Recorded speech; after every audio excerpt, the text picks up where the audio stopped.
2026-এ 200 পার করবে মিনিমাম। ভারতীয় জনতা পার্টি মোদীজির নেতৃত্বে 200 পেরাবে।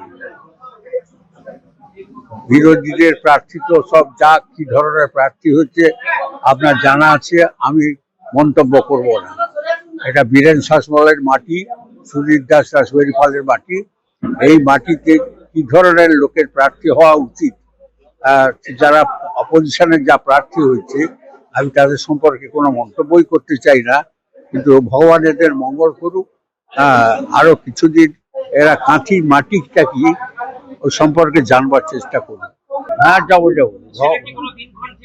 না, কোনো এর মধ্যে চটকট চলে যাবো। নন্দীগ্রাম ভবানপুর দু জায়গায় যাবো, সব জায়গায় যাবো। যাবো না একটা প্রশ্ন নেই তো, নিশ্চয়ই যাবো।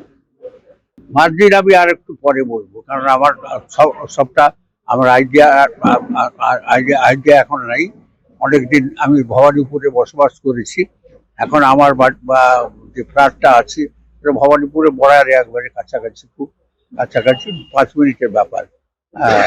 আমি একটু ঘুরে এলেই হাওয়াটা বুঝতে পারলে বুঝতে পারবো।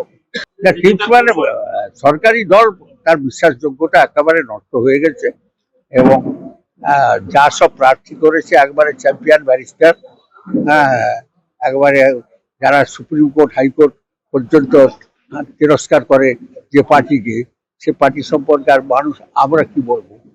চিফ জাস্টিস সুপ্রিম কোর্ট বলছেন ডাকাতি কেস দিতে হবে পার্টির লিডারের বিরুদ্ধে, ডাকাতি কেস হওয়া উচিত, তার মানে ওই পার্টির সম্পর্কে আর কোনো মন্তব্য করা উচিত? হ্যাঁ, তা তো নিশ্চয়ই বলবো। আমি তো বড় বস্তরে ক্ষমা চাইছি লোকের কাছে, যে আমরা অত্যন্ত ভুল করেছি। এই মানুষকে হাত ধরে যদি ট্রেনে কলকাতা থেকে না বার করতাম, কোলাঘাট পুল পার করে না নিয়ে আসতাম, তাহলে চিন্ত না, কেউ চিন্ত না।